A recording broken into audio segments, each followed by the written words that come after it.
Muy bien, entonces nosotros, ¿qué fue lo que esencialmente hablamos en las dos clases anteriores? Pues primero, descubrimos que había dos tipos de carga eléctrica. Un tipo de carga eléctrica al cual llamamos positiva y es la que está asociada con el núcleo de los átomos, con los protones en particular, y que también había una carga de tipo negativa que es la que se asocia a los electrones. ¿Qué más dijimos en la clase pasada? O tal vez no lo dijimos, pero es importante tenerlo en cuenta. Es el concepto de carga puntual. ¿Cómo es que carga puntual? Nosotros, cuando tenemos elementos tan pequeños como los protones o los electrones, su tamaño está tendiendo a cero, esencialmente. Y eso, ¿qué nos hace a nosotros pensar? Nos hace a nosotros pensar inmediatamente en que esas cargas se pueden interpretar como si fueran cargas puntuales. Y aprendimos, eso sí no lo habíamos aprendido, que la fuerza que ejercen cargas puntuales que se encuentran cargadas se puede expresar por medio de una expresión que es la ley de Coulomb.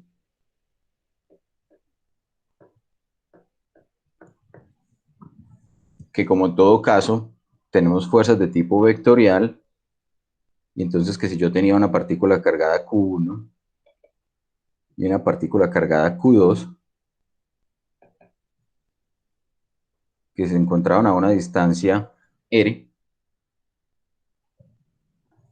yo podía encontrar siempre la fuerza que la partícula 1 que le ejerce la partícula 2. Y para ello entonces lo que hacemos era definir primero un vector unitario, R1, 2, un vector que apunta de 1 a 2. Tengan en cuenta que esto también lo puede haber definido al revés, y eso es importante que a ustedes no se les olvide, que esto lo puede haber definido como un vector unitario R2, 1, que parte de la partícula 2 y apunta en la dirección 1. Y entonces esa fuerza de Coulomb, lo que me está diciendo es, la fuerza 1, 2 no es otra cosa que el producto entre un valor constante, que llamamos la constante K sub E, o la constante de Coulomb, por el producto de las cargas Q1 y Q2, dividido sobre la distancia que separa las dos partículas, esa distancia R elevado al cuadrado. Eran siempre relaciones o proporciones inversas con el cuadrado, y en la dirección vectorial R1, 2. Del mismo modo, yo podría haberlo definido a partir de la fuerza que la partícula 2 ejerce sobre la partícula 1. Y entonces, ¿quién es el que me estaba diciendo a mí cuál es la dirección de la fuerza? La dirección de la fuerza me la definen el sentido de esas cargas, ¿cierto? Si las cargas son ambas del mismo signo, entonces la fuerza va a conservarse, o la dirección de la fuerza va a ser la misma dirección que tenga el vector R1, 2 o el vector unitario que estoy utilizando. Y si las cargas son diferentes, entonces me va a aparecer un signo menos, que lo que me está diciendo implícitamente es la fuerza va en la dirección contraria al vector unitario que usted tomó. Eso es todo lo que hemos hecho hasta el momento. Eh, Quiero que eso pues quede muy claro porque es como la base de lo que vamos a continuar a partir de la clase de hoy. ¿Alguna duda respecto a eso? Profe, punto en la notación de la fuerza, ¿Sí? ¿es la fuerza que ejerce el objeto uno sobre el objeto 2 o la fuerza que se dirige sobre el objeto del objeto 1 al objeto 2? La fuerza que el objeto uno está ejerciendo sobre el objeto 2. O sea, sería, cuando yo voy a pintar esta fuerza, esa F1 la debo pintar aquí, en la partícula 2.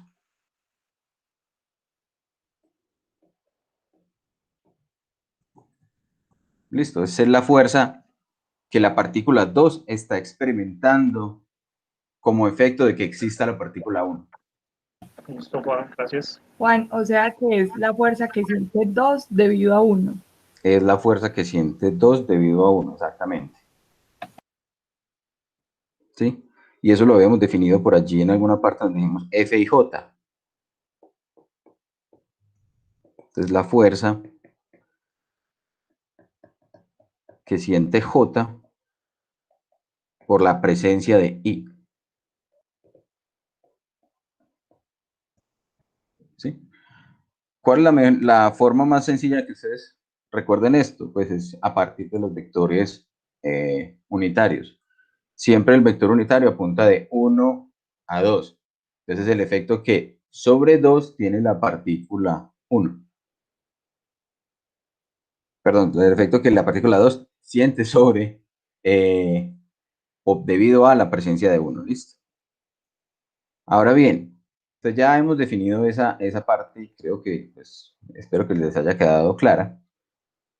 Cuando tenemos una tercera partícula, entonces lo que decíamos era aplicamos principio de superposición.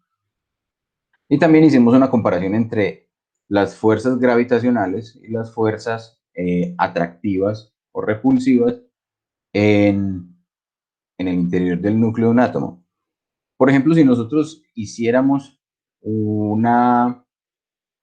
caso particular, un ejemplo, vamos a llamar o vamos a analizar cómo sería, por ejemplo, el átomo de un núcleo, de un elemento muy común en el universo, que es el helio.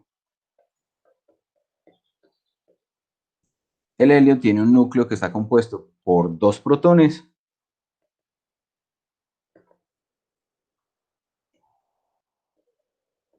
y 2 neutrones. Y su tamaño aproximado, si nosotros vamos a decir, esto mide un cierto diámetro, ese diámetro está en el orden de 1 por 10 a la menos 15 metros.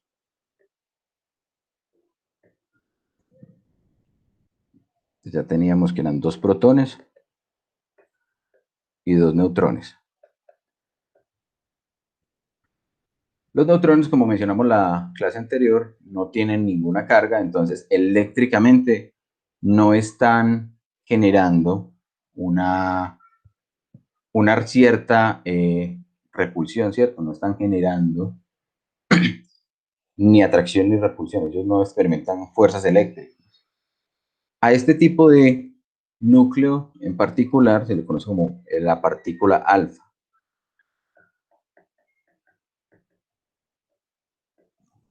Es muy importante, sobre todo en esos procesos que tienen que ver con física de radiaciones, donde se está analizando, por ejemplo, qué ocurre en el núcleo de las estrellas o qué ocurre, por ejemplo, con ciertos elementos que van decayendo y que en su decaimiento generan este tipo de partículas, ¿cierto?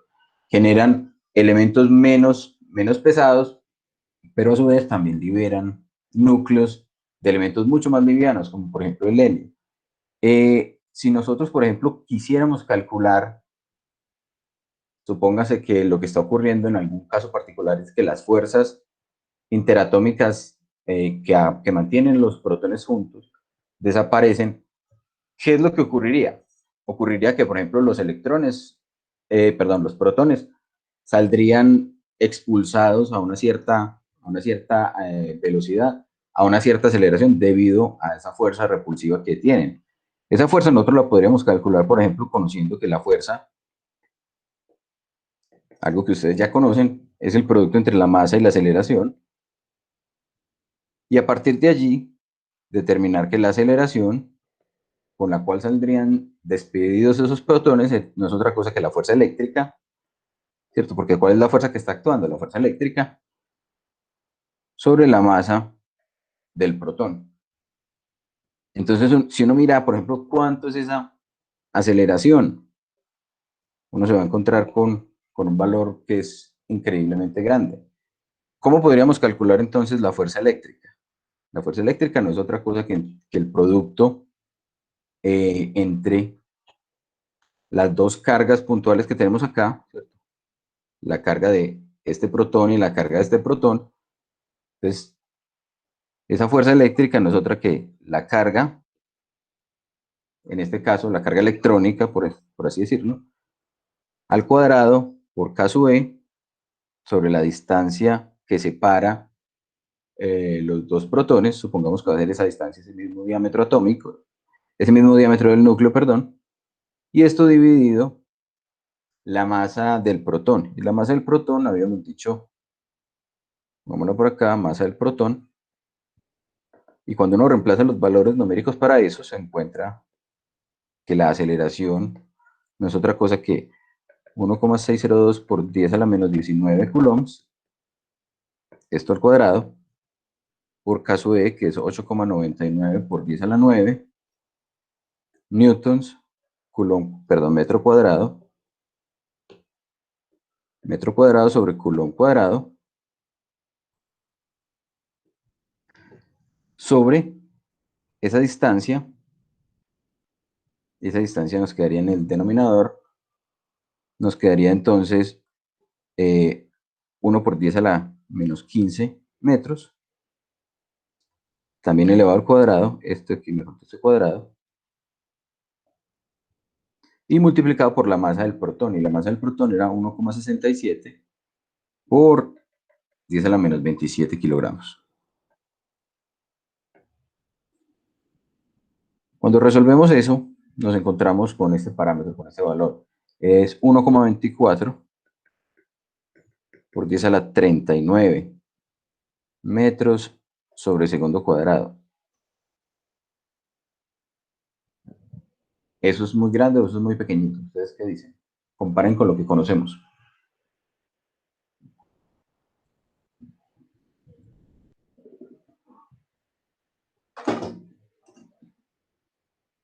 Es gigante, ¿cierto? Que nosotros, digamos que las aceleraciones a las que estamos acostumbrados, por ejemplo, una muy común es simplemente la aceleración de la gravedad. Y sabemos que la gravedad es en magnitud 9,81 metros por segundo cuadrado. Entonces estamos hablando de que esto tiene muchos órdenes de magnitud, mucho más grandes que la fuerza, que simplemente la fuerza de la gravedad. Entonces realmente la fuerza dentro de los núcleos de los átomos es una cosa impresionantemente grande para mantener esas partículas que quieren salir disparadas, quieren alejarse entre sí, para mantenerlas juntas. Entonces es importante que eso lo tengamos en cuenta. Bien, ahora vamos a empezar a hablar de una aplicación de esa fuerza, o una, más que una aplicación de la fuerza, es una forma de representar lo que ocurre con la interacción entre las partículas cargadas. ¿Qué es lo que hace una partícula cargada? Entonces vamos a empezar a hablar de un concepto que nosotros vamos a conocer como el campo eléctrico.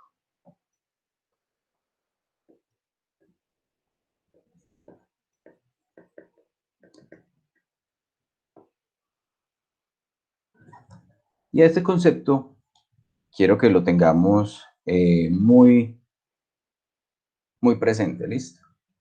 Antes de empezar con este concepto de campo eléctrico, los quiero invitar a que hagamos una prueba rápida o un quiz que está preparado allí en el Moodle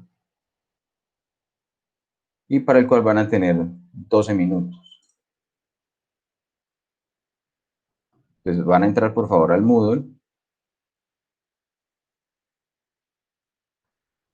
En la pestaña que dice semanas 1 y 2, en la parte inferior hay una cosa que se llama prueba rápida 1. Ingresan y resuelven esas 3 preguntas que están allí.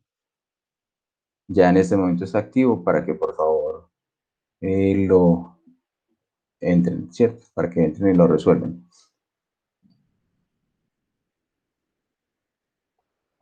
A ver, hagamos aquí una toma de lista de esas automáticas.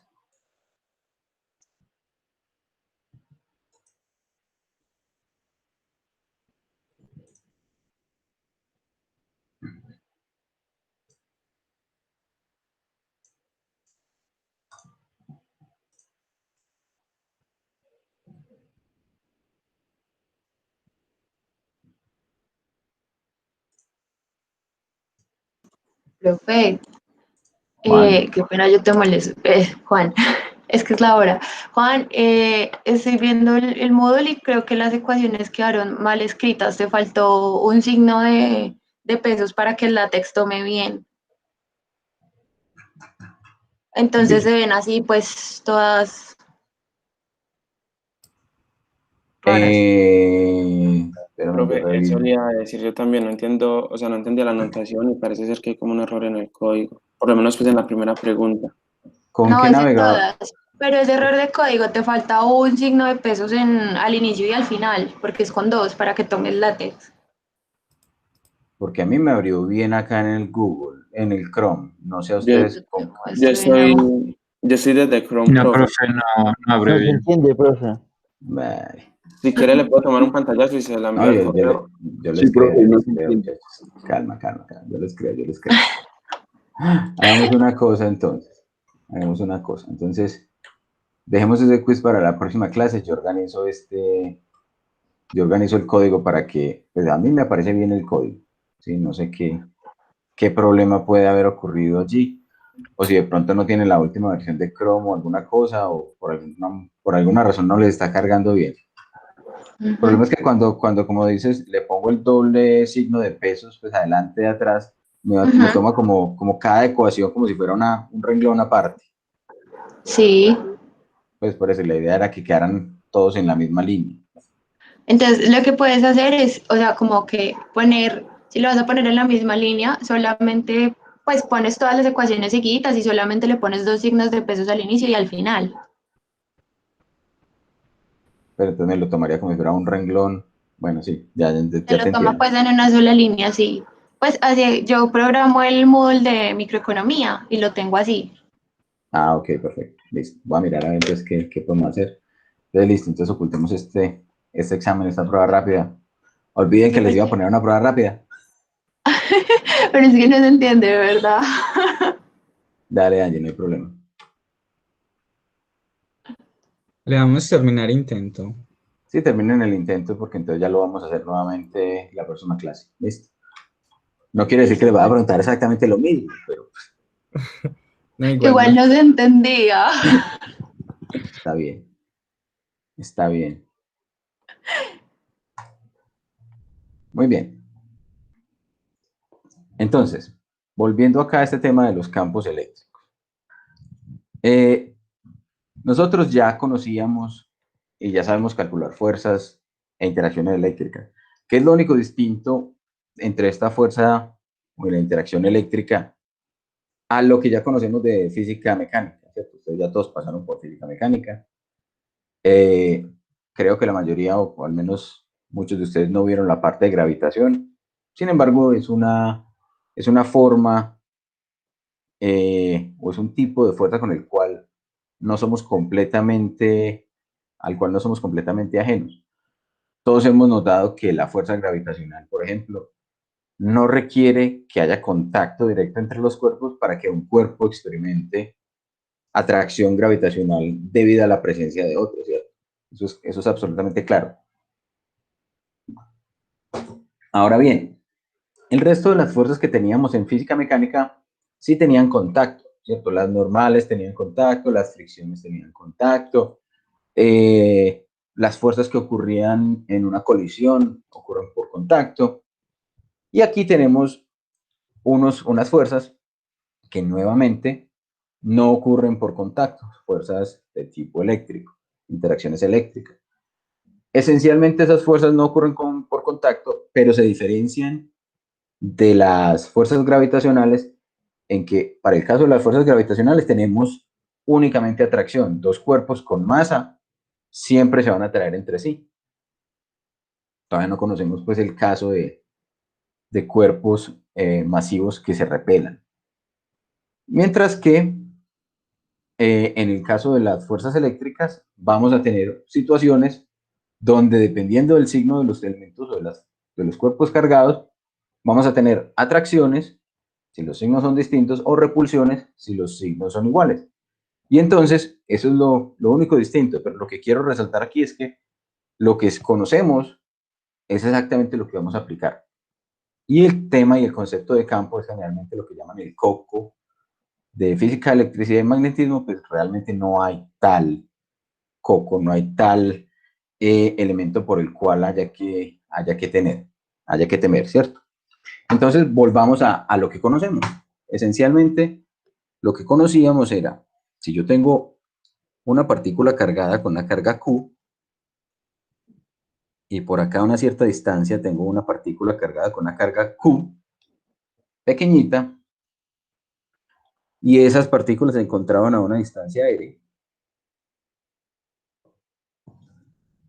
y establezco un vector unitario entre esas dos partículas. Y ahora no lo voy a poner los subíndices porque ya sabemos que ese vector unitario apunta, por ejemplo, de una partícula a la otra. Entonces, vamos a asumir, ¿cierto? Porque, por ejemplo, esa carga Q mayúscula es positiva y que la carga Q minúscula también es positiva. Entonces me va a aparecer una fuerza. Esa fuerza, en este caso, ya sabemos, es una fuerza que tiene que ser repulsiva. La fuerza que la carga Q minúscula está experimentando por la presencia de la carga Q mayúscula es una fuerza repulsiva. Llamémosla esta, ¿cierto? Si esto lo llamamos la partícula 1 y esto la partícula 2. F12, la fuerza que 1 ejerce en 2. Y esa F12 pues ya la tenemos cuantificada, ¿cierto? Ya sabemos cuánto vale esa fuerza. No es otra cosa que K sub E, que para que recordemos K sub E era 1 sobre 4 pi epsilon sub 0. Ustedes van a encontrar ese parámetro o ese valor de alguna manera allí, y esto lo aproximamos a 8,99 por 10 a la 9 newtons por metros cuadrados sobre coulomb cuadrados. Entonces, la fuerza era K sub E por Q grande, por Q pequeñita, sobre R al cuadrado en la dirección del vector unitario. Hasta ahí no hemos dicho nada de nuevo, no hemos dicho nada que no conozcamos. Si nosotros sabemos que esa carga Q pequeñita es positiva, la fuerza es repulsiva, la fuerza va en la dirección que acabamos de pintar allí. Sin embargo, si la carga Q pequeñita es negativa, entonces la fuerza va en la dirección opuesta. Lo mismo ocurriría si nosotros lo que hacemos es cambiarle los signos a Q mayúscula. Entonces, por simplicidad y por convención, a esta Q pequeñita la vamos a llamar carga de prueba.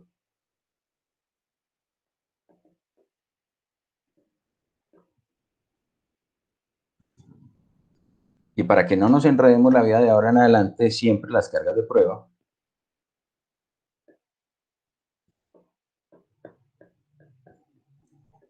Q, vamos a empezar a llamarla Q sub 0. Entonces eso nos cambia aquí la ecuación, simplemente le ponemos el subíndice. Y esa carga de prueba Q sub 0 siempre la vamos a tomar como si fuera una carga de prueba positiva. Entonces, siempre que hablemos de cargas de prueba, vamos a hablar de cargas positivas. ¿Cargas de qué tipo? Cargas puntuales. Entonces, una carga puntual. ¿Eso qué ventajas me trae? Pues yo siempre que vaya a evaluar la fuerza eléctrica producida por un elemento cargado, puedo utilizar cargas de pruebas positivas y puntuales. Ese es como el chiste. Siempre al evaluar fuerzas eléctricas, uso Q sub 0 positivo. Y eso va a aplicar sin importar si quien me está generando esa fuerza eléctrica es otra carga puntual o ya es un elemento mucho más grande, ¿cierto? Un cuerpo que ya no debo considerar puntual, sino que tiene una distribución de carga, bien sea en su volumen o en su superficie o a lo largo de un hilo. Entonces, siempre que vamos a evaluar, vamos a utilizar esa carga Q sub 0. Ahora bien, ¿eso qué ventajas me trae? Me trae la ventaja que las fuerzas, la fuerza eléctrica va a ser repulsiva si Q grande es positiva y va a ser atractiva si Q grande es negativo. Eso es todo lo que nos ganamos con definir el signo y el tipo de carga que vamos a utilizar para hacer la carga de prueba. Ahora bien, si nosotros lo que decimos es, yo quiero ahora conocer el campo eléctrico no es otra cosa que la fuerza. La misma fuerza eléctrica, solo que con la diferencia de que está evaluada en un punto particular y es la fuerza por unidad de carga. ¿Cómo así? Miren la expresión para el campo eléctrico. El campo eléctrico lo vamos a llamar también vectorial. Campo eléctrico es una magnitud o una entidad que es vectorial y no es otra cosa que la fuerza eléctrica dividida esa carga de prueba Q sub 0. Entonces, volvemos a nuestro ejercicio. Teníamos Q en la posición 1. Ahora yo quiero, en este punto P, evaluar cómo es el campo eléctrico. Yo quiero conocer cómo es ese campo eléctrico. Entonces, digo, es que P es como si fuera la posición 2. Hago el análisis. Vamos a hacer esa rayita bien bonita. De la distancia que hay entre 1 y 2, o entre el punto Q y el punto P, defino mi vector unitario, conozco cuál es la magnitud de la fuerza. Si Q, por ejemplo, digamos, es positiva, yo ya sé que la fuerza eléctrica, como esta posición aquí, es como si hubiera puesto un Q0 que era positivo, entonces yo sé que la fuerza eléctrica va a ir en la misma línea de acción que une el punto P con el punto Q. Yo sé que esta es la fuerza eléctrica. Yo ya sé cuánto vale esa fuerza eléctrica. Repitámoslo, porque entre más uno repita las cosas, más fácil se le van grabando. Entonces yo sé que la fuerza eléctrica es K sub E por Q, por la carga en ese punto P. Esto es en el punto P, sobre la distancia R al cuadrado en la dirección de R. Ahora, ¿cuánto vale el campo eléctrico? Vamos a dibujar el campo eléctrico. Campo eléctrico también es un vector que en esta posición no va a ser otra cosa. Campo eléctrico en P es la fuerza eléctrica en esa posición P dividido la carga de prueba. Entonces miren que no hemos hecho absolutamente nada que no sepamos hacer. Simplemente, si yo quiero conocer el campo eléctrico en un punto, lo que tengo que hacer es determinar cuánto es la fuerza eléctrica y dividir por la carga de prueba. ¿Preguntas hasta ahí? ¿Dudas? Eso es muy importante que nos quede completamente claro, que nos quede completamente transparente, porque miren que no es que nos sacamos el campo eléctrico del bolsillo, simplemente campo eléctrico es otra forma de mostrar cómo es la fuerza eléctrica. Solo que ahora nos desprendemos de tener que tener dos cargas y conocer esas cargas, sino que si yo tengo una carga en un punto, yo puedo conocer alrededor de ese punto, en cualquier posición, cómo es el campo que esa carga está generando. Y entonces eso es muy importante lo que acabamos de decir. Campo eléctrico va en dirección de la fuerza eléctrica, sí, Sofía, exactamente. El campo eléctrico es un vector que va siempre en la dirección que vaya la fuerza. Entonces, es muy importante entender que siempre que yo tengo una carga o un elemento, un objeto cargado, bien sea una carga puntual o un objeto más grande, llamémoslo objeto más grande, simplemente con carga, alrededor de ese objeto o alrededor de esa carga puntual, voy a tener como una perturbación que lo que va a hacer es generar un campo, o esa perturbación es lo que conocemos como el campo eléctrico, como esa presencia de que allí está pasando algo. Si no existiera la carga, el campo eléctrico tampoco existiría. Pero simplemente por el hecho de existir la carga, alrededor voy a tener esa perturbación en todo el espacio. Las cargas Q0 exactamente se van a cancelar. Entonces, ese es el siguiente. Juan, Hola José. pues yo creo que no siempre el campo tiene la dirección de las fuerzas, porque si la carga de prueba en un caso supositorio fuera negativa, el campo tendría dirección contraria a la fuerza. Tiene dirección igual en el caso de que la carga de prueba sea positiva, ¿cierto? No, pero por eso, José, estamos diciendo, siempre vamos a considerar. Esta es como nuestra suposición y nuestro derrotero, ¿cierto? Es como las reglas que vamos a establecer para calcular el campo. Siempre que vamos a evaluar la fuerza eléctrica, vamos a utilizar un Q0 o una carga de prueba que sea positiva. Y así ya no nos quitamos el problema de que, entonces si mi carga era negativa y mi carga que generó el campo era positiva, entonces y si cambié esto y esto es negativa, no, así nos enredamos. Pero si siempre mantenemos la carga de prueba positiva, sin importar cómo cambia el signo de la otra, de la carga que me está generando el campo, voy a obtener que la fuerza me define la dirección del campo. Y de esa manera es mucho más sencillo de digerir, ¿cierto? No sé si de pronto al resto le Listo. queda claro.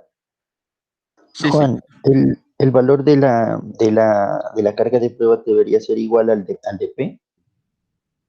El valor de la carga de prueba debería ser igual al de P. Es que P es la posición en la que puse la carga de prueba. P es donde yo quiero conocer cómo se comporta el campo. Ok, listo. Listo.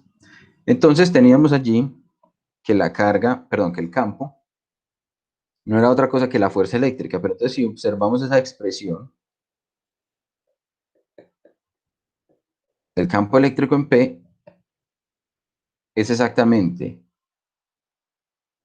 K sub E por Q0 por Q sobre R al cuadrado en la adicción de R, esa es la fuerza eléctrica, y todo dividido por Q0. Entonces, efectivamente, como lo estaba mencionando Santiago allí en el chat, Q0 y Q0 se cancelan.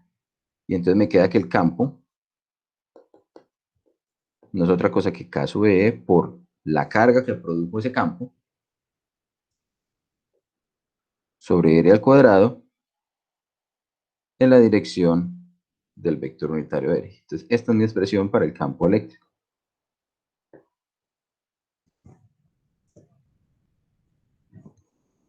Miremos entonces qué pasa, por ejemplo, cuando el campo eléctrico es producido por una carga de tipo positivo.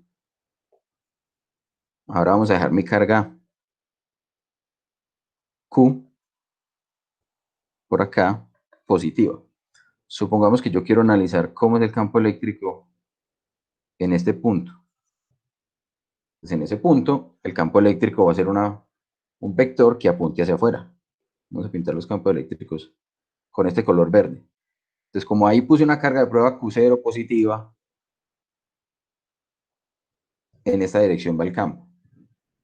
Si lo pongo más lejos, ¿qué deberé esperar? O sea, supongamos que esto es una distancia X y que esto es una distancia X también. Si lo pongo al doble de distancia, ¿qué debo observar? Debo observar que hola, que la fuerza es más pequeña. ¿Por qué es más pequeña? Porque es que observen que el campo eléctrico también tiene esa relación con el cuadrado de la distancia, pero en el inverso. O sea que entre mayor sea la distancia, menor va a ser la magnitud del campo. Entonces acá obtendré una flechita más chiquita, suponiendo que la magnitud de las flechas en el vector es la que me está diciendo qué tan intenso es el campo. Si lo tengo por acá, pues será un vectorcito mucho más chiquitico. Y así hasta el infinito. Sin embargo, si lo tengo por acá muy cerquita, no lo hagamos aquí, pongámoslo por aquí. Si ahí puse mi carga de prueba, pues ese vector va a ser un vector muy grande, va a ser un vector así grandote. Entonces, siempre que yo ponga una carga positiva, el campo, sin importar dónde lo ponga, lo puse por aquí, va a ser por acá. Si lo puse por aquí, va a ser por acá. Miren que siempre va a ser un vector que apunta de forma radial. Por aquí, este vector. Por aquí, este vector. Por aquí, este vector. ¿Sí? Entonces siempre va a ser un vector apuntando radialmente hacia afuera. Si le invertí el signo a la carga de prueba, perdón, a la carga de prueba, no, a la carga que me genera el campo. Si Q ahora es negativo y pongo mi misma carga de prueba positiva y lo puse por aquí, entonces, ¿qué siente esa carga de prueba? Esa carga de prueba siente que la están atrayendo y por ende el campo eléctrico apunta en esta dirección. Si lo puse al doble distancia, la fuerza que va a sentir va a ser más pequeña. Si la puse más lejos, la fuerza va a ser más pequeñita. Si la puse por aquí, muy pegadita, bueno, no ahí exactamente, sino por aquí, la fuerza que va a sentir va a ser una fuerza en esta dirección, ¿cierto? Una fuerza que va hacia la orientación donde está la carga que me está generando ese campo. Lo puse por aquí, la fuerza apunta hacia allá y el campo apunta hacia allá. Lo puse por aquí, apunta hacia allá. Lo puse por aquí, apunta hacia allá. Y así sucesivamente, ¿cierto? No importa dónde yo ubique la carga de prueba, siempre va a apuntar hacia donde está la carga negativa. Siempre va a sentirse atraído. Cambiar el color de alguno de los dos colores. ¿Cuál color no estás viendo, Julián?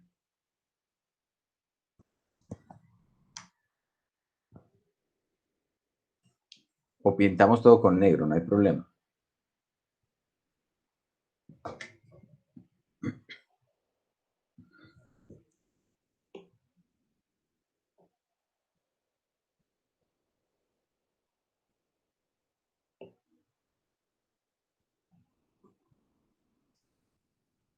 Es que escogí el rojo y el verde.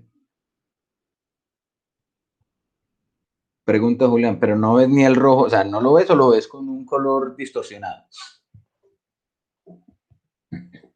No, no importa, no importa la distinción. Por eso mira que si ahora los pongo todos en negro, pues está exactamente igual. Sí, porque igual acá estamos poniendo el signo de las cargas, ¿cierto? Aquí estamos poniendo si es más o si es menos. Entonces ya con eso ya es suficiente pues como para poder definir qué es lo que está pasando. Entonces, otra cosa importante que hay que tener en cuenta es qué pasa, por ejemplo, cuando yo tengo ahora una carga que sea de magnitud mucho más grande. Por ejemplo, ¿cómo se diferencia un campo que es producido por una carga que es 3 veces más grande que otra? Pues una de las formas de representarlo es representarlo con los vectores con las longitudes mucho mayores, y entonces eso es lo que me permitiría ver, por ejemplo, es lo siguiente. Si yo tengo, por ejemplo, aquí, permítame, me copio un dibujito de esos que ya tenía hecho, para no tener que repetirlo.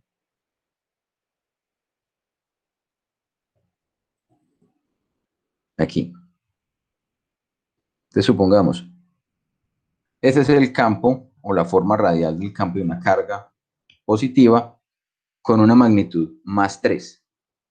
¿Más 3 qué? Más 3 unidades de carga, ¿cierto? Recuerden que la carga está cuantizada, entonces esto es exactamente igual, o la representación sería exactamente igual si estamos hablando de 3 veces la carga electrónica de signo positivo, o si estamos hablando de 3 coulombios, o si estamos hablando de 3 microcoulombios o de 3, ¿cierto? Porque lo que nos interesa es la representación relativa con esta otra. Por ejemplo, este sería el campo, o más o menos como se podría representar, el campo generado por solamente una unidad de carga. Entonces serían como nuestros dos casos, ¿cierto? La carga más 3, la carga menos 1. Y miren que la intensidad de las flechitas y la magnitud de las flechitas me indican cuál de los dos campos es de mayor intensidad. Esas son simplemente representaciones cualitativas para poderlo dibujar. Lo importante es que tengamos en cuenta qué es lo que tenemos allí.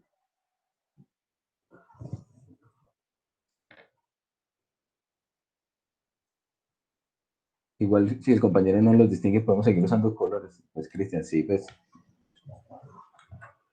Pero si no los usamos, pues no pasa nada tampoco. Pues igual en blanco y negro también se entienden los dibujitos. Bien. Vamos entonces a mostrar, espérenme, yo abro una simulación que tengo por aquí.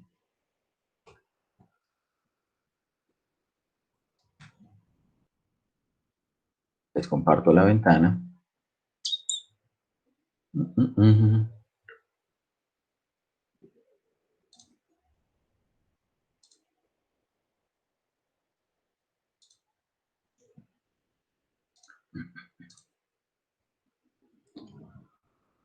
Bueno, allí deben estar viendo ustedes en este momento un cubito como con punticos cayendo. ¿Están viendo eso? Sí. Listo. Ahora permítanme modifico esa visualización. Entonces, ¿qué es lo que esto representa? Esto esencialmente lo que representa es una carga puntual, ¿cierto? Modelada en un espacio tridimensional. Voy entonces a poner la representación para que no me lo muestre así, sino que me lo muestre como vectores, como un campo vectorial. ¿Por qué es importante esa visualización? Por lo siguiente, porque resulta que nos permite a nosotros darnos cuenta que realmente lo que tenemos cuando estamos hablando de campo eléctrico es un campo vectorial, no es simplemente que esté dibujado en el plano en el que está el papel o en el que está el tablero, sino que representa y rodea completamente la carga. En ese caso, observen los colores. El color blanco representa vectores de mayor magnitud, los verdes de menor magnitud, y miren que a medida que nos vamos alejando, esos verdes se van como de algún modo difuminando, se van volviendo mucho más claritos. O bueno, si de pronto no todos vemos los colores igual, entonces hay algunos que se ven un poquito menos intensos que otros, ¿cierto? A medida que nos acercamos al centro, tenemos una mayor intensidad. Y en este caso los vectores apuntan en la dirección de la partícula. ¿Eso qué me estará representando? El campo producido por qué tipo de carga.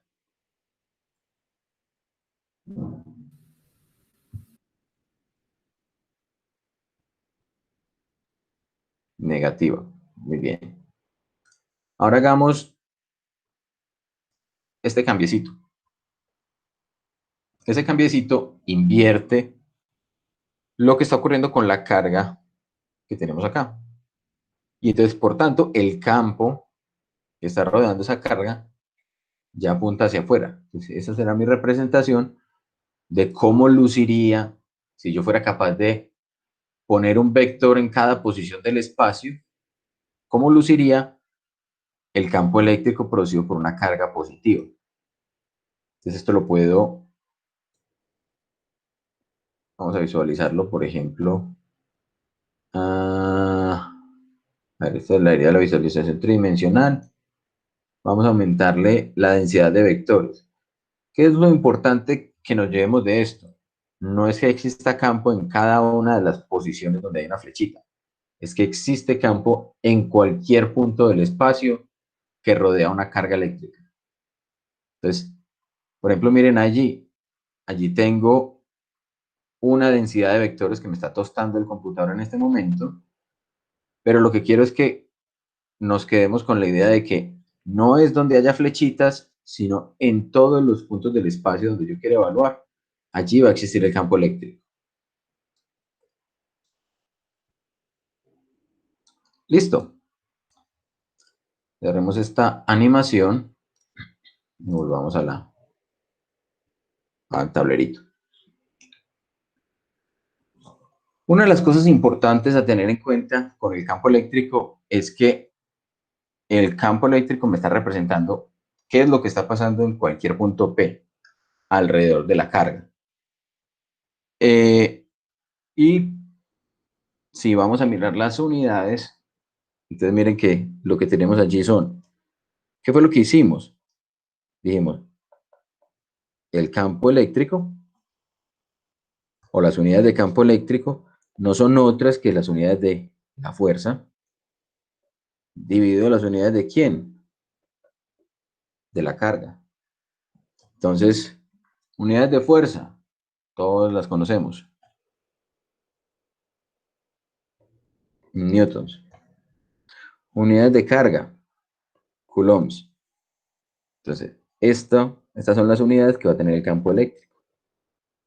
Las unidades del campo eléctrico van a ser los newtons por coulomb. Y como vamos a ver más adelante,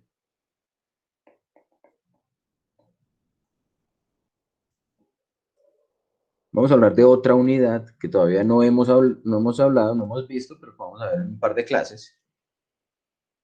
Esas unidades de newton por coulombs son unidades equivalentes a estas otras unidades, a los voltios por metro. Esas son unidades equivalentes.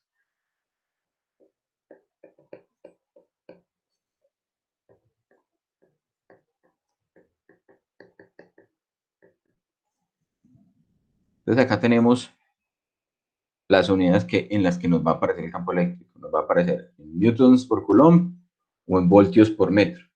Yo sé que voltios no lo hemos visto, como les dije, lo vamos a ver en un par de clases, pero también sé que es una de esas unidades eléctricas con las que pues, no estamos completamente, o en las cuales no desconocemos totalmente, ¿cierto? Es posible que al iniciar el curso, muchos de ustedes no hubieran nunca escuchado hablar de los coulombs, pero estoy seguro que el 100% de ustedes han escuchado hablar de los voltios. Es una unidad con la que convivimos a diario, ¿cierto? Es la que nos dice, por ejemplo, en un toma, cuando vamos a conectar un aparato eléctrico en el toma corriente, sabemos que una de las cosas que nos define qué es lo que nos permite hacer esa energía que está entregando ese toma corriente es ese voltaje que hay allí, si es 110 voltios, si es 220 voltios, que por ejemplo para cargar un celular tengo 5 voltios, que una batería es de 1.5 voltios, y etcétera, ¿cierto? Entonces no es una unidad muy extraña,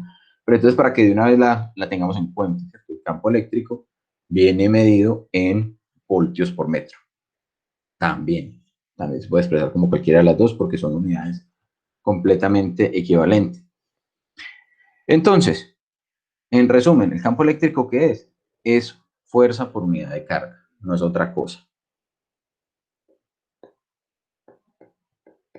Campo eléctrico es la fuerza eléctrica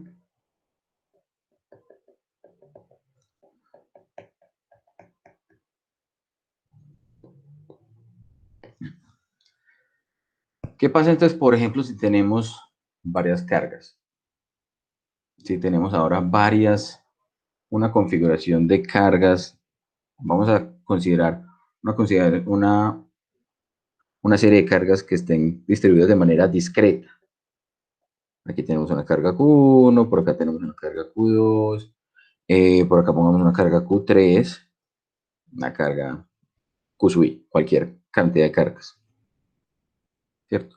Y vamos a darle los signos, digamos que esta es positiva, que esta es negativa, que esta otra también es negativa, que esta, por ejemplo, por aquí, pues cualquier cosa, ¿cierto? Sabemos que tenemos varias cargas. Y queremos conocer el campo eléctrico en esta posición P. Entonces, mi pregunta es, ¿cómo es el campo eléctrico en P? Miren que ya sabemos qué pasaba, por ejemplo, con el caso de la ley de Coulomb, cuando teníamos una configuración de carga con varias cargas, varios puntos cargados, y queríamos conocer el efecto de esos varios puntos sobre una partícula adicional, ¿cierto? Sobre un punto particular cualquiera. Entonces miren que nuevamente acudimos ¿a quién? Al principio de superposición, como está mencionando allí Luis Alfonso en el chat, al principio de superposición. Entonces, lo que hacemos es analizar una por una cada una de estas cargas o cada una de estas parejas. Cuando hablamos de parejas es la que me produce el campo y el punto P, que es donde voy a poner la carga de prueba. Entonces, por ejemplo, allí, ¿qué es lo que debo poner en el punto P? Pues debo poner una carga Q sub 0 positiva. Entonces, si es positiva, esa carga va a experimentar un campo, va a experimentar una fuerza, y el campo debido a esa carga Q sub 1, llamémoslo E1. Ahora para el caso de 2, ¿qué es lo que va a experimentar allí? Entonces, si puse allí una partícula, también una Q sub 0 positiva, esta va a sentir que la están atrayendo. Vamos a ponerla de otro color. Pongámosla, que es yo, morado. Este es el campo eléctrico, el vector campo eléctrico debido a la carga 2. Para 3, la misma historia. Y 3 era negativa también, entonces digamos que 3 viene hacia allá. Y así sucesivamente con todas las cargas, sería E3. Profe, Hola. disculpe, de pronto para mí no es claro o estoy confundido. O sea, nosotros ya vimos, o por así decirlo, que el campo no depende de la partícula Q sub 0, o pues eso va a entender la fórmula porque se cancela, ¿no? O así lo entiendo yo. Entonces, ¿por qué la dirección sí depende de la carga positiva de nuestra carga de prueba? Por De esto, nuestra... Cristian, por esto, porque acá lo que hicimos fue dividir, vamos a ponerlo entonces aquí, en esta expresión del campo eléctrico. Sí. Dividámoslo por solo la magnitud de Q sub 0 sin llevarnos o sin desaparecer el signo, ¿cierto? Ah, listo, profe, muchas gracias. Entonces, así de esa manera, pues digamos que no se pierde el signo que él traía, que sin embargo era un signo positivo. O sea, por convención siempre vamos a tomar la carga de prueba como si fuera una carga positiva. Entonces, la dirección del campo eléctrico pues, entonces va a ser siempre en la dirección o a lo largo de la línea que une cada uno de los puntos que me está produciendo el campo, y teniendo en cuenta el signo que ese punto que produjo el campo, pues, o que esa carga puntual está generando. Entonces, en este caso, miren que E1 es repulsiva, E2 y E3 son atractivas porque son negativas. Y Listo, entonces, profe, muchas gracias. listo. Entonces, ¿qué es lo que debo hacer entonces? Debo conocer entonces, o debo decir, bueno, es que E sub P no es otra cosa que E1 vectorialmente sumado con E2, sumado con E3, sumado con el que me produce la partícula ahí. Y esto no es otra cosa que la sumatoria, ¿cierto? Sumatoria discreta de todos los E sub I. Entonces ahí otra vez aplicamos el principio de superposición. ¿Listo? ¿Qué es lo que me permite entonces desarrollar ese campo eléctrico? ¿Cierto? ¿Qué es lo que puedo hacer allí? Ya conozco que si conozco, o sea, que tengo la configuración de cargas, yo soy capaz de determinar la fuerza eléctrica y a partir de esa fuerza eléctrica determinar el campo. Pero hay ocasiones en que tenemos la situación invertida, en que yo conozco la distribución del campo y la pregunta es, ¿será posible que yo sea capaz de determinar cuánto es la fuerza eléctrica? Pues bien, o sea, si teníamos el valor de la magnitud de la fuerza, entonces yo puedo también encontrar, perdón, si conocíamos el campo particular para un caso, esto es conocido, yo podría encontrar en cualquier punto de ese campo, podría encontrar a cuánto equivale la fuerza eléctrica. Si yo allí, por ejemplo, yo acá tengo en el bolsillo una carga eléctrica y la posiciono en esa posición particular, la ubico en esa posición particular en el espacio. ¿Qué es lo que estamos diciendo? Yo sé que por acá hay un campo cualquiera, ¿cierto? En esta región, vamos a pintar por aquí un campo, digamos, esta es la región de influencia, y yo sé que en esa posición particular el campo eléctrico apunta en esa dirección. En cualquier otra posición puede apuntar en otra. Por ejemplo, acá puede apuntar en esta dirección, por ejemplo, acá puede apuntar en esta dirección, ¿cierto? Cualquier dirección que yo tome. Si yo ahí posiciono una carga Q, y yo digo, voy a poner mi carga Q en este punto,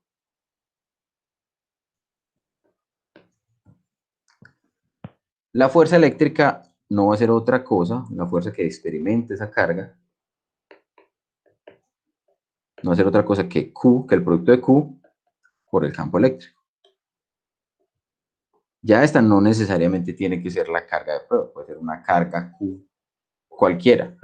Miren que acá lo que hicimos fue, para encontrar el campo eléctrico, dividir por la carga de prueba, pero una vez yo conozco el campo eléctrico, o si lo que el problema me define es, usted sabe el campo eléctrico, y usted quiere posicionar Q en cualquier punto, ¿listo?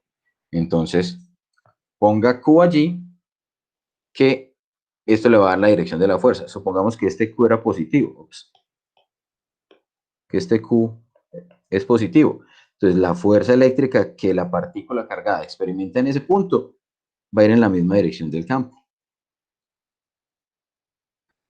Si, por ejemplo, acá yo puse un Q negativo, ups, me quedó muy positivo, un Q negativo, entonces la fuerza eléctrica que experimenta en esa posición va a ir en la dirección opuesta a la del campo eléctrico. Entonces, esta es la otra expresión que nos va a interesar mucho aquí. Ahora, si nosotros, por ejemplo, volviendo, digamos, a esa configuración de cargas, por ejemplo, entre una partícula cargada con más 3 unidades de carga positiva y con menos 1 unidad de carga negativa, que están separadas a una cierta distancia d, observen que ahora, como el efecto es que se están superponiendo los campos, entonces importará dónde yo quiera analizar el campo eléctrico. Por ejemplo, si yo estoy muy cerquita de la partícula menos 1 o de la posición donde tengo la carga menos 1, ¿qué debería esperar yo? Si yo puse una carga de prueba en esa posición donde tengo el puntico azul, ¿en qué dirección iría la fuerza? ¿O en qué dirección iría el campo? Que sería exactamente lo mismo.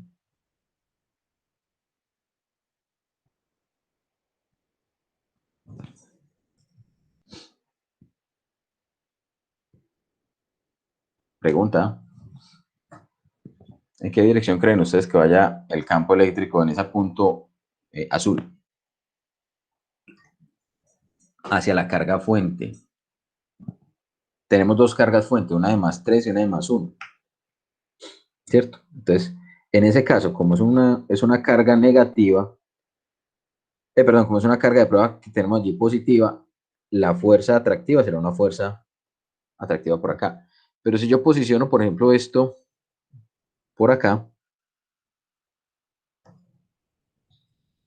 miren que ahora va a llegar un punto, o vamos a tener una situación, donde de pronto, como acá tengo al lado izquierdo una carga de más 3, ¿cierto? Esa carga que estoy señalando en este punto, y acá tengo una carga de menos 1, entonces de pronto, o va a llegar a una situación donde la carga de más 3 va a importar más que la distancia.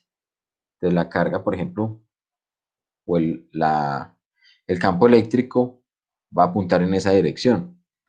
Por acá, entre más lejos, pues ya va a apuntar con menor intensidad. Claramente, si estoy, por ejemplo, por acá en la mitad entre los dos, y ahí puse mi carga de prueba, esa carga de prueba va a apuntar hacia dónde. O ese campo que experimenta esa carga de prueba. Hacia afuera. Tenemos dos afueras. Suponiendo que está Hacia sobre la carga, hacia la carga negativa. hacia la Y carga negativa, ¿cierto? Ella va a Juan, apuntar hacia. Hola. pero entonces nosotros podríamos, ahí pues como una carga es más fuerte que la otra, podría haber un punto donde se anulen, ¿no? ¿O no? Exactamente. Pero entonces ese punto donde se anulen va a ser un punto, vamos a pintarlo por acá.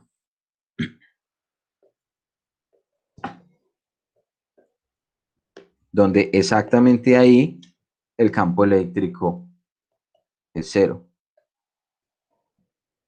¿Cierto? Tenemos que todos los puntos que estén a la izquierda de ese punto van a apuntar hacia allá. Y todos los puntos que están a la derecha van a apuntar hacia allá. Pero hay un punto particular donde yo puedo determinar donde yo voy a encontrar que el campo vale cero. Entonces miren, por ejemplo, a ver, les muestro una representación que la hice. Por aquí está.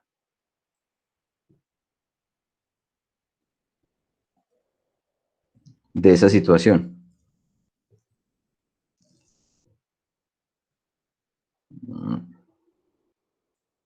Copiar. Pegar. Ahora sí. Listo. Entonces quiero que miremos esta situación particular. Observen que al lado izquierdo tenemos cargas positivas, a pesar de que el color sea azul. Recuerden que el color no es lo que determina el tipo de carga. Y observen que los vectores de campo eléctrico apuntan radialmente hacia afuera, en las cercanías con intensidad, e igualmente en la carga negativa apuntan radialmente hacia adentro. Sin embargo, por fuera de la línea de acción, o sea, por fuera de esta línea que estoy sombreando acá, por fuera de esa línea vamos a tener componentes de ese vector campo eléctrico. ¿Debido a qué? Debido a la presencia de la otra carga. Ya no van a ser completamente radiales hacia afuera o hacia adentro, sino que van a tener una componente. Entonces lo que mencionaba José es correcto. Por acá habrá algún punto, ¿cierto? Donde ya se desvanece completamente el campo en esta dirección y empiezan a aparecer componentes de campo muy tenues, pero que apuntan en esta dirección, que apuntan hacia afuera. Y entonces, ¿qué es lo que está pasando? Por ejemplo, cuando yo estoy muy lejos, o sea, sabemos que esto estaba a una distancia d entre las dos partículas cargadas. Pero cuando yo me ubico a una distancia L cualquiera, donde L sea mucho más grande que D, ¿qué es lo que en efecto estoy observando? ¿Qué es lo que va a ver un observador?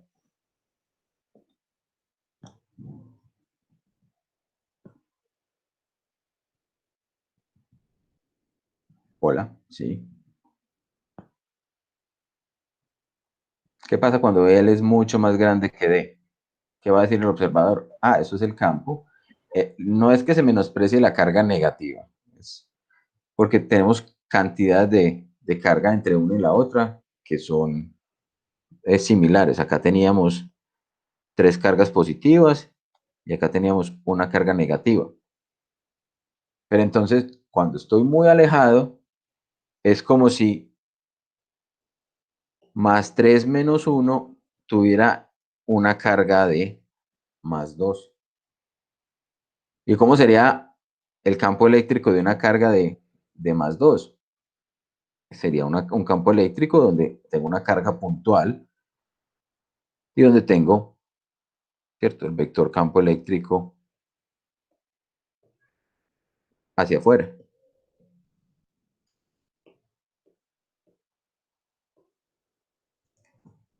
Eso sería lo que estaría viendo un observador cuando estamos realmente alejados de la carga o de la separación entre las dos cargas. Hay otra manera de visualizar los campos eléctricos que se conocen como líneas de campo.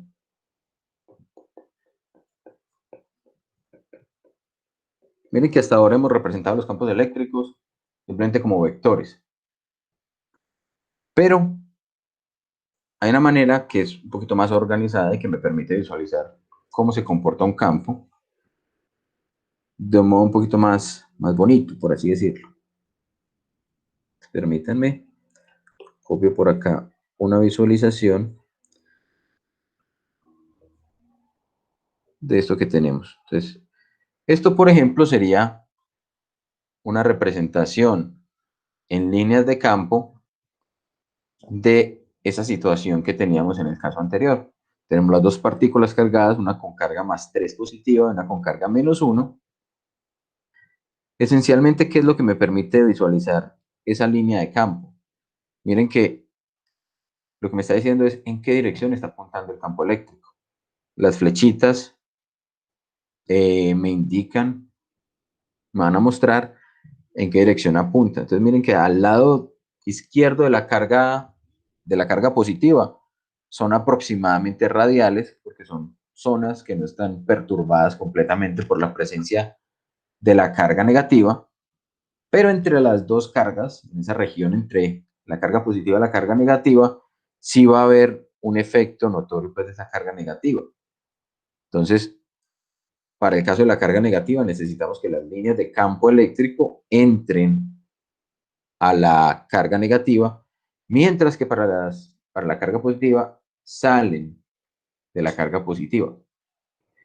Es como un efecto entre un soplador, un secador de pelo que está botando como aire desde el punto donde tenemos la carga positiva y una aspiradora en la carga negativa. Entonces, dependiendo de qué tanto sea la magnitud de uno y el otro, vamos a tener una mayor cantidad de líneas saliendo de un punto y entrando al otro.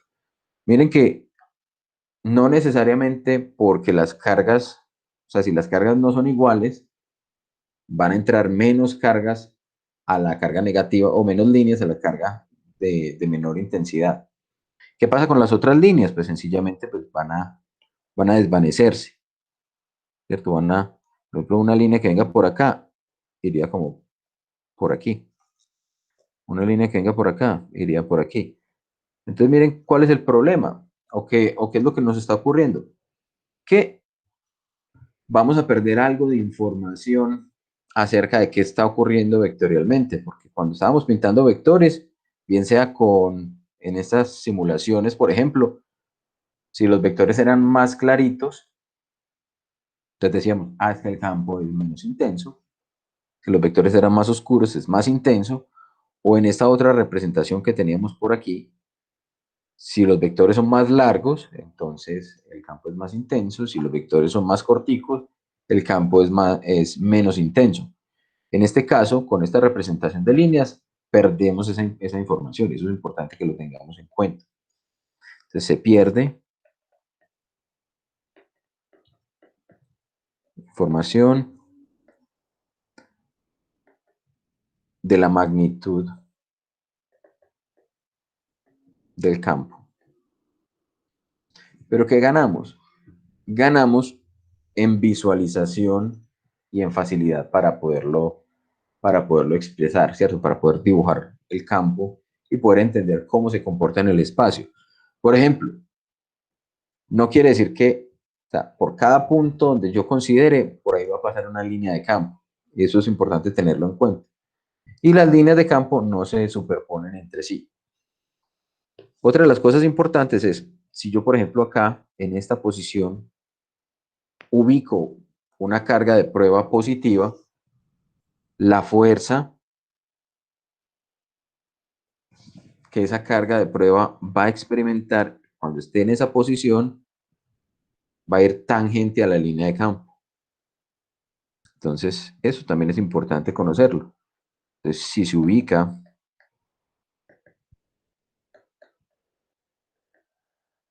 una carga en una línea de campo,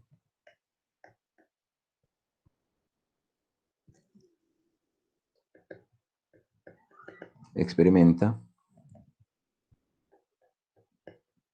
una fuerza tangencial a la línea de campo.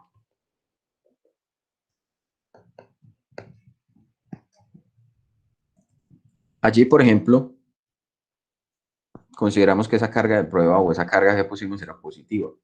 Si tuviera el signo opuesto, entonces, ¿qué es lo que pasaría? Si, por ejemplo, yo aquí puse una carga, esta carga negativa, su fuerza iría en la dirección opuesta a la flechita de la línea de campo. Eso es lo que nos está diciendo las líneas de campo. No olvidemos entonces que hay un número infinito de líneas de campo, solo que por simplicidad pues debemos representar solamente un cierto número finito, pues es imposible que representemos el número infinito. Juan, Hola, José. una pregunta. La única carga de prueba que directamente tomaremos como positiva es aquella para calcular el campo eléctrico. El resto Sí. puede ser positiva o negativa. Sí, de resto puede ser positiva o negativa. La única que siempre vamos a tomar como positiva es la que nos va a permitir calcular ese campo eléctrico, o sea, dividir la fuerza eléctrica por Q sub 0. Pero ya después, una vez tengamos establecido un campo eléctrico, en ese campo eléctrico yo puedo poner cargas positivas o negativas, porque ya existe un campo eléctrico, ¿cierto? Vale, gracias. Juan, Hola, José.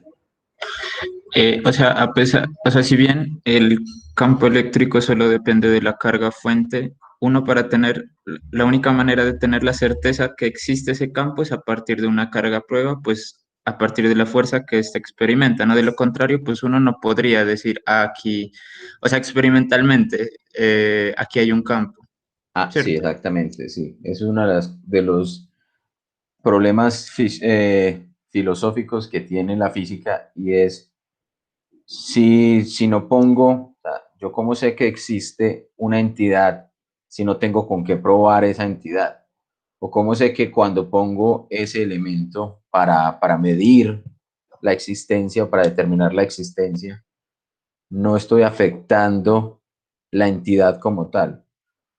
Es como ese dicho que si un árbol cae en el bosque y no hay nadie que lo escuche, entonces produce sonido o no produce sonido. Es exactamente la misma analogía. Si yo no tengo una entidad allí que me permita determinar la existencia de ese campo eléctrico, eh, no sé si ese campo eléctrico existe. Exactamente eso es lo que ocurre. Entonces, por eso siempre ponemos una carga de prueba para poder, con base en lo que experimenta esa carga de prueba, determinar la magnitud del campo eléctrico o determinar la existencia de un campo eléctrico. Bien, otra de las cosas importantes acerca de las líneas de campo es que cuando yo represento, yo las pinto, la densidad de líneas de campo me indica qué tan grande es o qué tan intenso es el campo. Entonces, por ejemplo, si ustedes se dan cuenta, alrededor de las cargas, en esta región y en esta región, tengo las líneas de campo muy juntas, muy pegadas. A eso hablamos de densidad, ¿cierto? Entonces, si las líneas de campo son muy pegaditas, yo puedo inferir que allí el campo es mucho más intenso. Por otro lado, en las regiones donde sea mucho más espaciado, por ejemplo, esta región de por aquí, yo puedo decir, es que el campo es menos intenso. Y eso, digamos que se, se puede explicar a partir de que la distancia a la cual esta segunda región está ubicada con respecto a las cargas que me están produciendo el campo, pues es grande y por tanto el campo eléctrico, que también presenta esa propiedad de inverso cuadrática, entonces va a ser menos intenso. Ahora bien, si yo tengo, por ejemplo, un campo eléctrico Ahora digamos que tengo un campo eléctrico cuyas líneas de campo son paralelas entre sí. Y yo ubico allí una carga de prueba, o yo ubico una carga cualquiera, ¿cierto? Vemos esa carga, la puse allí, es positiva. Esa carga va a experimentar una fuerza que va en la dirección de las líneas de campo. Y se va a mantener allí todo el tiempo. Esto es de algún modo similar a lo que ocurre, por ejemplo, en otros campos que yo pueda considerar uniformes. Cuando hablamos de campos uniformes, estamos hablando de campos que en toda la región del espacio sus líneas de campo son paralelas entre sí. Si nosotros miramos la superficie de la Tierra, entonces yo puedo decir, es que la superficie de la Tierra, si esto de acá es la Tierra,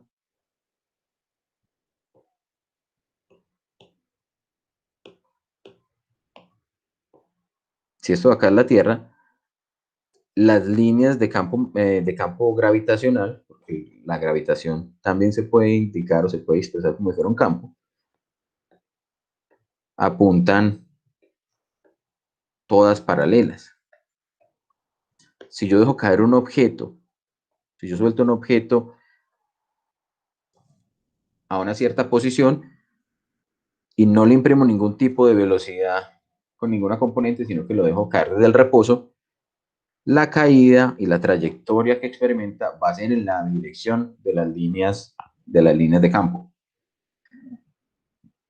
Sabemos también que, por ejemplo, el campo gravitacional va a tener, o sea, si esta es la Tierra, el campo gravitacional es siempre radialmente apuntando hacia el centro, pero en esa parte o en esa región muy pequeñita del espacio, yo podría considerar que es aproximadamente paralelo y uniforme.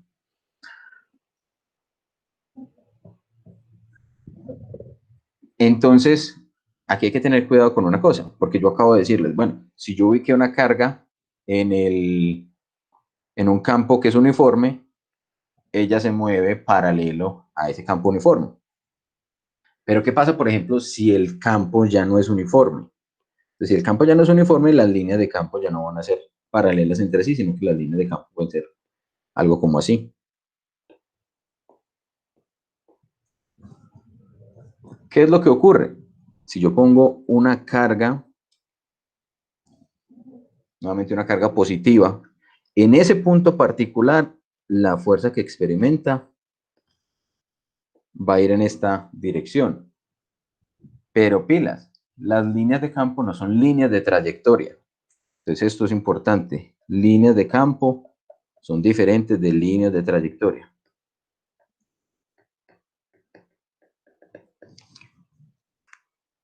Esa partícula va a empezar a moverse en cualquier dirección.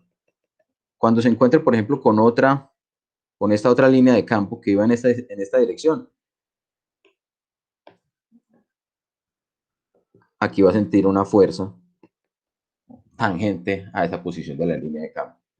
Entonces ella puede saltar la partícula cargada, moviéndose en un campo que no es uniforme, puede ir de una línea de campo a otra, y en cada una de las líneas de campo pues va a sentir la fuerza tangente a la dirección de esa línea de campo. Entonces, como hay infinitas líneas de campo, es muy complicado determinar en un campo no uniforme cómo se mueve.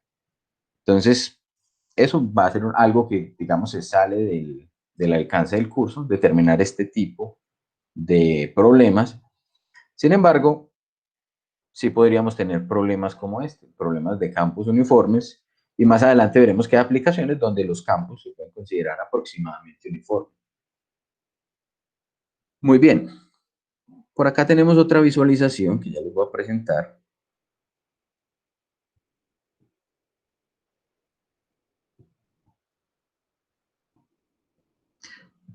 Que es tomada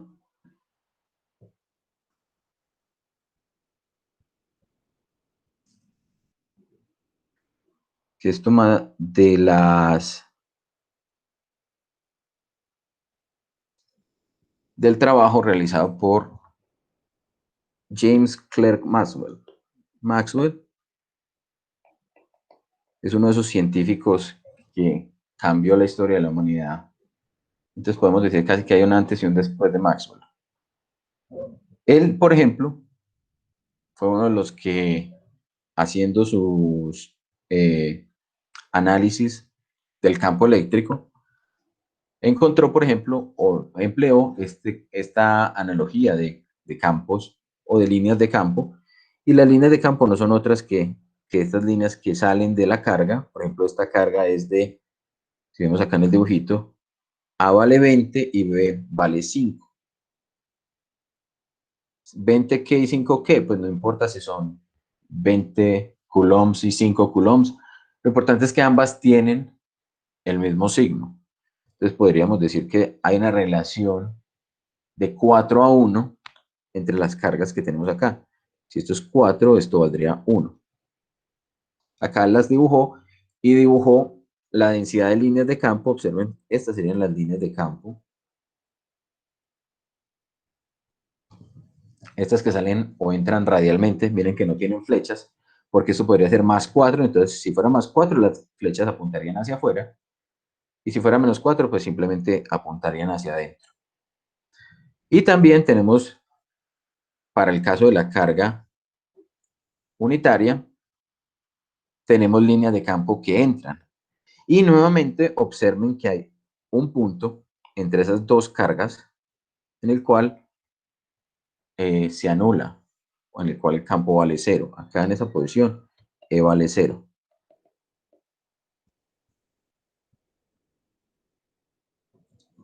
Bien.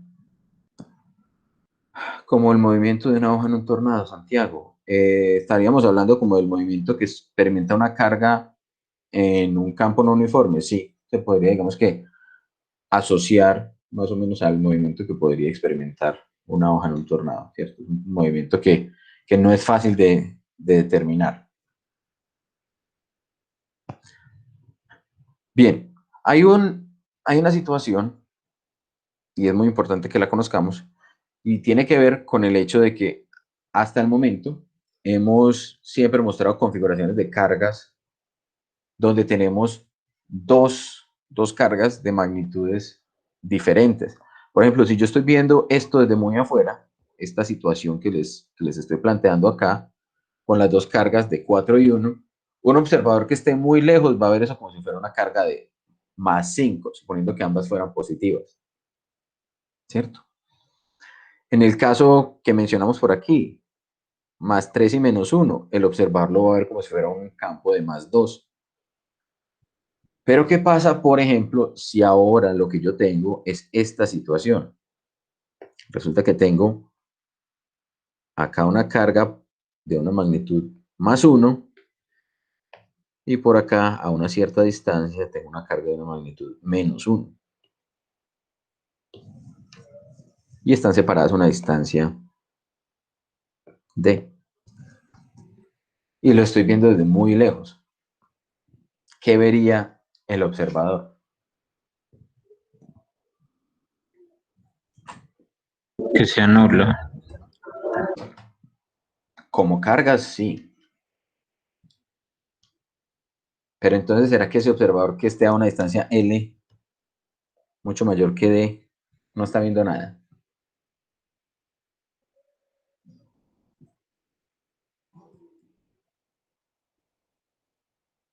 Pensaría uno, ¿sí o no? Diría uno.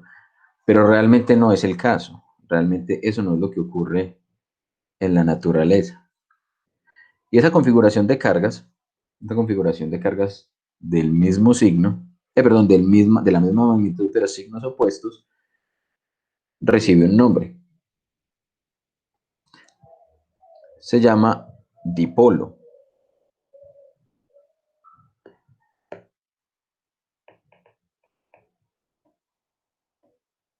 Dipolo eléctrico. Esto que ustedes observan entonces allí, voy a ocultar mi cámara para que se pueda ver mejor. Ahora voy a emplear un poquito más de la pantalla. Bueno, sería como más o menos la orientación que tiene en el dibujito, considerando la carga positiva a la derecha y la carga negativa a la izquierda. Entonces, claramente, el campo eléctrico sale o radia hacia afuera de la carga positiva, entra a la carga negativa, pero con una característica. Resulta que las líneas siempre se cierran sobre sí. O sea, esta línea que venía por aquí, pues se va a cerrar por aquí. Esta línea que vendría por aquí, pues se va a cerrar como por aquí. Y así sucesivamente. ¿Hasta dónde? Realmente hasta el infinito, ¿cierto? No es que desaparezca el campo eléctrico como tal, sino que su magnitud se atenúa por la distancia, porque siempre van a estar inversos con la distancia. Entonces es muy importante tener esto en cuenta. El observador, a pesar de que esté muy lejos, va a experimentar un campo eléctrico. Y es importante tener en cuenta ese campo eléctrico y cómo se va a determinar.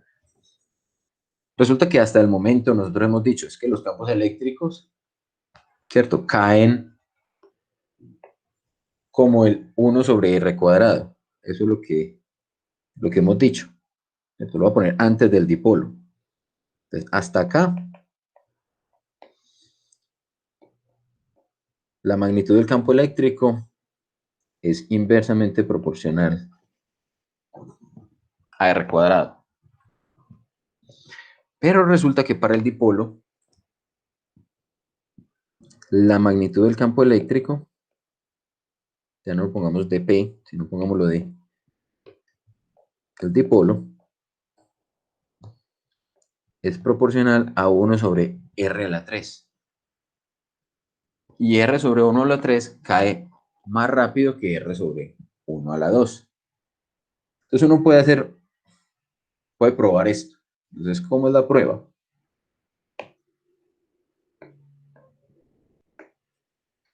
Uno puede partir, por ejemplo, de decir que acá tiene una configuración o tiene un sistema coordenado donde esencialmente acá tiene una carga menos Q, por acá tiene una carga más Q, que cada una de estas cargas está ubicada a una distancia L medios, o sea que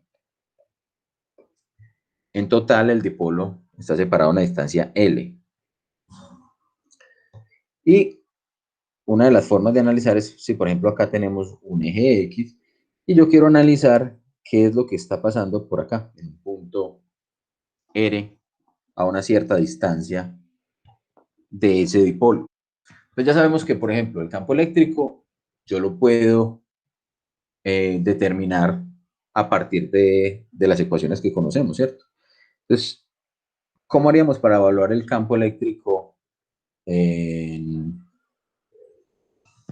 ¿Cómo haríamos para analizar el campo eléctrico en el punto R? Pues ya vimos que si utilizamos la superposición, o sea, si sumamos el efecto de la carga Q en el punto R y de la carga menos Q en el punto R, pues vamos a obtener el campo eléctrico. Por acá Santiago está diciendo, me imagino que es con respecto al dipolo, las fuerzas se anulan a la mitad de D. Con eso hay que tener cuidado, Santiago, porque mira que realmente no ocurre así. Porque vamos a borrar aquí este D, vamos a ponerlo por acá, para que de pronto no nos quedemos con algo que no es correcto del todo, ¿cierto? Si yo acá en este punto, vamos a poner un punto morado en toda la mitad, pongo la carga de prueba, esa carga de prueba es positiva, ¿cómo es la fuerza que siente esa carga de prueba debido a la carga negativa? Ella va a sentir una fuerza en esta dirección, atractiva, y en ese mismo punto, esa carga positiva va a sentir una fuerza en esta dirección. Entonces, realmente la fuerza no se anula en la mitad de D, antes se superpone. Y si yo pongo allí entre las dos partículas que me generan el dipolo, pongo la carga de prueba, mira que al contrario, es donde experimenta la fuerza, pues una fuerza también considerable. Se suman las dos. Listo, volviendo acá. Entonces miren que lo que habíamos dicho, podemos considerar el efecto en la... ¿Se anularían las diferencias del mismo signo entonces? Ah, sí, en ese caso sí. En ese caso sí, pero entonces ya no estaríamos hablando de un dipolo. Estaríamos hablando simplemente de dos cargas del mismo signo, que vistas desde afuera tendrían, digamos, el doble de la magnitud. O vistas desde muy lejos, serían, si fueran cargas, por ejemplo, unitarias, más uno y más uno. Desde lejos se vería como una única carga puntual más 2. Bien, miremos el efecto, por ejemplo, del campo eléctrico debido a la partícula positiva, a la carga Q. Entonces, ¿qué es lo que tenemos que considerar? Tenemos que considerar K sub E, que es 1 sobre 4 pi epsilon 0, por la carga positiva, que es más Q, sobre la distancia. ¿Cuál es la distancia que vamos a analizar? Vamos a analizar la distancia que hay de más Q hasta R, esa distancia que está ahí subrayada. Entonces esa distancia no es otra que R menos L medios elevado al cuadrado. Y ese campo eléctrico, si yo lo analizo en la posición R, pues deberá apuntar en la dirección del vector unitario. Pero entonces acá ya no nos vamos a enredar con el vector que apunta desde ta, porque miren que si tomé el punto R a lo largo del eje X, puedo simplemente tomar el vector unitario correspondiente al vector X, ¿cierto? Este de acá, Y, es el vector unitario a lo largo de X. Porque ustedes recuerdan que en un sistema de coordenadas cartesianas, X, Y, Z, los vectores unitarios correspondientes a esos tres ejes cartesianos serán I, J y K. Entonces, listo. Ese es el campo eléctrico debido a la carga positiva. Ahora miremos el campo eléctrico producido debido a la carga negativa. Vuelve cuenta. 1 sobre 4 pi epsilon 0, o sea, K sub E, por la carga negativa sobre la distancia. Ahora la distancia a la cual tenemos que sumar esto será la distancia R, ¿cierto? Que sería como esta distancia. Vamos a cambiar aquí. Sería esta distancia que es R más L medios. De la distancia R más L medios al cuadrado. Y nuevamente, ¿en qué dirección va esa fuerza? Va en la dirección del vector I. O ese campo eléctrico, perdón. Listo, el campo eléctrico total será entonces la superposición del positivo más el negativo. Miren que podemos entonces sacar de aquí factores que son comunes. ¿A quién podemos sacar? Podemos sacar a Q, podemos sacar a 4pi epsilon 0 y podemos sacar un R al cuadrado. Vamos a hacerlo por paso. Dejémoslo todavía sin sacarlo y en el siguiente paso lo sacamos. Entonces miren que me queda 1 sobre R menos L medios al cuadrado menos 1 sobre R más L medios al cuadrado. Ambas en la dirección Y. Y acá es donde voy a sacar el R de factor común. Entonces miren que si yo tuviera aquí, voy a sacar este R, lo tengo que sacar como un R al cuadrado. Entonces vamos a hacerlo de esta manera, vamos a decir esto es Q sobre 4pi epsilon 0, 1 sobre R al cuadrado, acá ya me quedan 1, menos L sobre 2R al cuadrado. Perdón, 2R. Este R de acá no sería el cuadrado, porque todavía está metido dentro de este otro paréntesis que tiene el cuadrado. Y acá hago lo mismo, menos 1 sobre R al cuadrado, 1 más L sobre 2R al cuadrado, en la dirección Y. Ahora, ¿cuál es la condición? Pues resulta que vamos a hacer de cuenta que esto lo estamos analizando desde muy lejos. Entonces, cuando R es mucho mayor que L, esta expresión L sobre 2R va a ser mucho menor que 1. Y allí vamos a hacer algo que conocemos como la expansión binomial.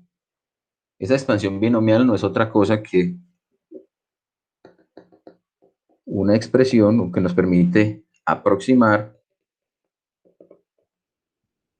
términos que están entre paréntesis elevados al cuadrado. Entonces, este término de acá y este término de acá se pueden expresar utilizando la expansión binomial. Entonces, ¿qué era la expansión binomial? Si no recordamos, porque eso es una de esas cosas que uno ve, herramientas matemáticas que uno ve por allá muy lejos y que se le pueden olvidar. Entonces, esto es 1 más n veces x más n por n menos 1 sobre n factorial, sobre 2 factorial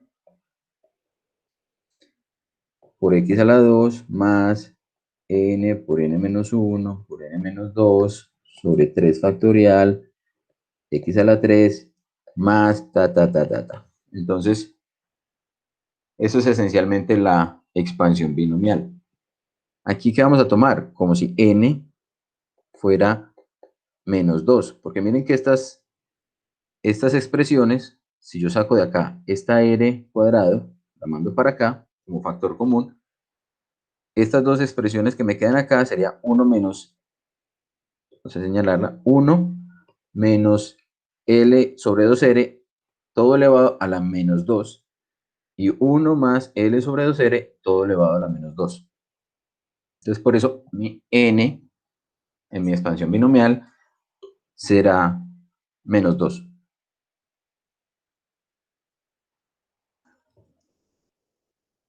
Ahora bien, mi X será entonces, bien sea más o menos, L sobre 2R. Esa expresión, por ejemplo, si tomamos uno de esos dos términos, 1 más L sobre 2R a la menos 2, el primer término sería el 1 más menos 2 veces L sobre R sobre 2R más, ¿cierto? Porque esa es mi X,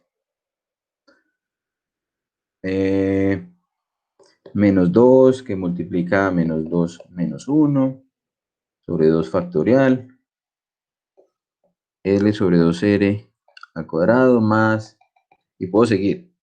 Pero ¿a qué es lo que vamos a llegar acá? Que cuando este término se eleva al cuadrado, este R, pues o esta relación entre L y R casi que desaparece, ¿cierto? Esto desaparece y entonces podríamos decir que este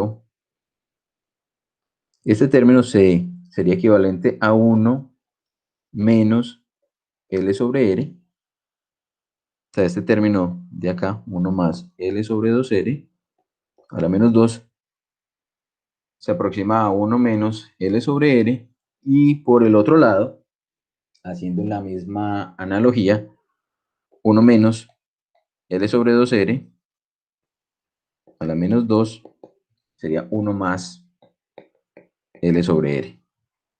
Entonces, ¿eso a qué nos lleva? Vamos a traernos esta expresión de acá.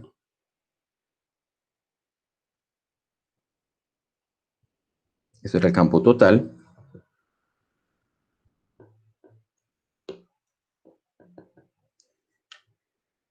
Y el campo total, entonces, sería Q sobre 4pi epsilon sub 0 R al cuadrado. Este primer término con el signo negativo se convierte en 1 más L sobre R menos ese segundo término, 1 menos L sobre R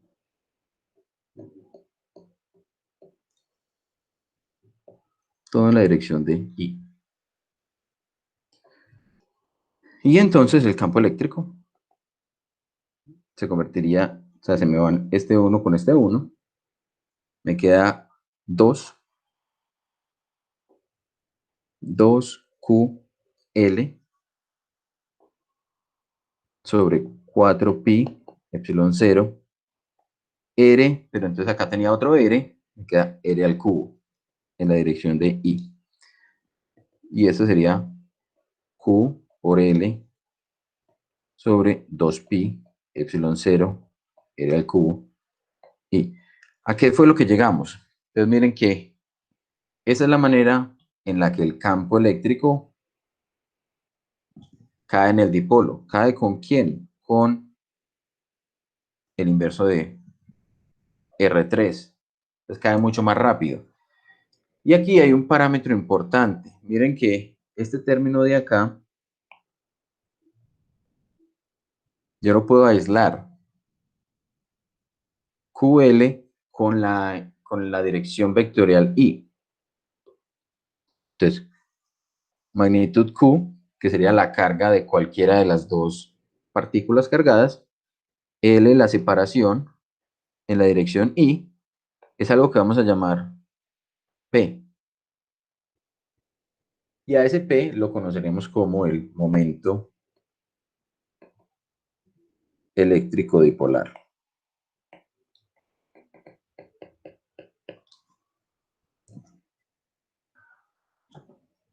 Esto de los dipolos tiene bastantes aplicaciones en la naturaleza. Pues los dipolos ocurren, por ejemplo, cuando en el átomo, si recordamos de las primeras clases, creo que fue la primera clase, dijimos, yo tengo un átomo que es eléctricamente neutro, o sea que tiene el mismo número de cargas positivas en el núcleo que negativas en esa nube electrónica, ¿cierto? Por ejemplo, acá yo tengo, qué sé yo, 3 cargas positivas y 3 cargas negativas. Entonces ese átomo es eléctricamente neutro. Pero cuando yo le acerco un elemento cargado, o lo que es igual, cuando yo a esa partícula o a ese átomo lo pongo en un campo eléctrico, ¿qué es lo que estaría sufriendo? Por ejemplo, si yo acá le pongo un campo eléctrico en esta dirección.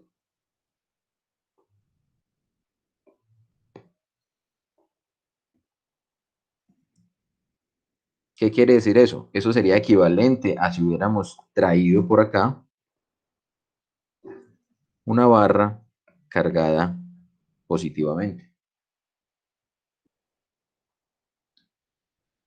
Y entonces, ¿qué harían los electrones de ese átomo en ese momento? Los electrones de ese átomo lo que harían es decir, es que por acá está más chévere.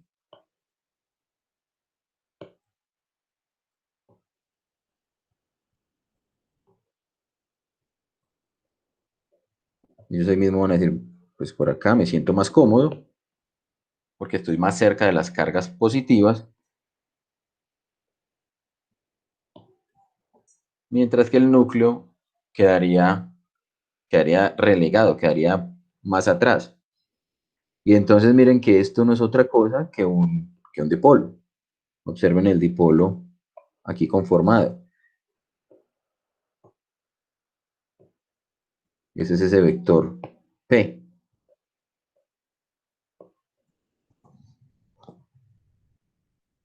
Entonces cuando estamos polarizando, cuando estamos separando las cargas en el átomo, estamos logrando generar dipolos. Ahora, por ejemplo, también podríamos tener, esto sería un dipolo por inducción,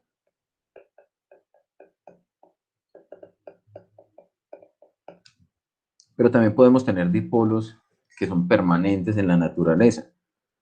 Por ejemplo, ¿quién? La molécula de agua tiene el oxígeno por acá y tiene hidrógenos por aquí. La zona del oxígeno es una zona cargada negativamente, mientras que el hidrógeno son cargas positivas. Y esto tiene un ángulo de 105 grados en el enlace atómico. Entonces, nuevamente acá voy a tener, así gruesito, voy a tener un dipolo. Entonces a esto, cuando ocurren naturalmente, se llamarán dipolos permanentes. ¿Cuáles son más fuertes? Los dipolos permanentes son más fuertes. Miren qué unidades tendrían los dipolos. Miren que tenemos unidades de carga, coulomb, unidades de distancia, metros. De las unidades de los dipolos o del momento dipolar eléctrico es coulombio por metro. Un dipolo por inducción, por ejemplo, puede tener del orden de 3 o de 10 a la 34, por ejemplo. 10 a la menos 34 coulombios por metro. Mientras que un dipolo permanente, en el caso particular el dipolo del agua, la magnitud de ese dipolo es del orden de 6 por 10 a la menos 30 coulombios por metro. Entonces es cerca de 4 órdenes de magnitud más grande.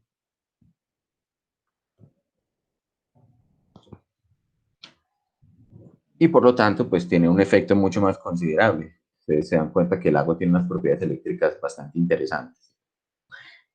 Bien. Tenía un par de demostraciones adicionales, pero las dejamos para empezar la próxima clase. ¿Listo? Para que no nos extendamos mucho. Les mostraré unos videos para que veamos esto. Antes de que nos vayamos, les voy a mostrar un videíto. A ver, ¿dónde está? ¿Será este? Creo que sí. Sí, este videíto. Vamos a mirarlo acá.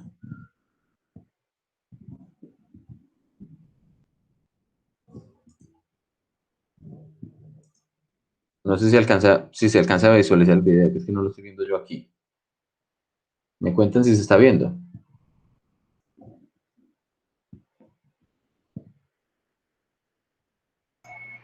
No se ve. ¿No se ve? No, se queda la parte completa. Ah, listo. Entonces hagamos una cosa mejor. Yo cierro aquí esto. Y más bien les comparto, perdón, les comparto pantalla.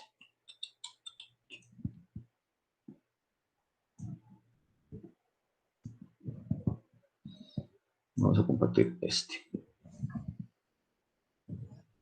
Bueno.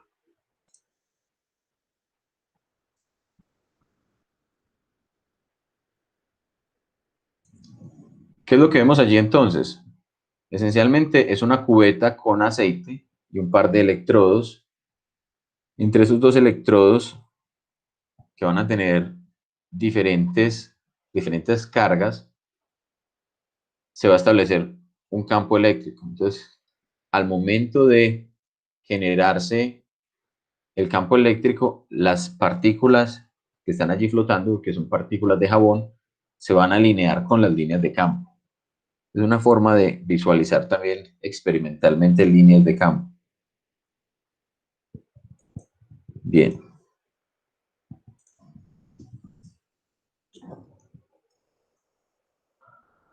Listo. No se ve nada. No se ve nada. Ah.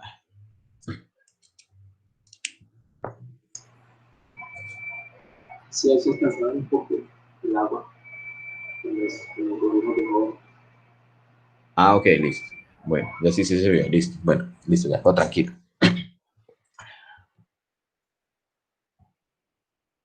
Muy bien, chicos. Entonces, con eso culminamos la clase. El próximo jueves, entonces, continuamos. Les cuento entonces el jueves, entonces, arrancaríamos con algunos campos, con cómo se determinan algunos campos eléctricos y empezaríamos a visualizar cuando ya no tenemos cargas puntuales, cómo debemos analizar para encontrar el campo eléctrico. Si tienen alguna duda, me cuentan. Si no, igual allí quedamos pendientes por el chat.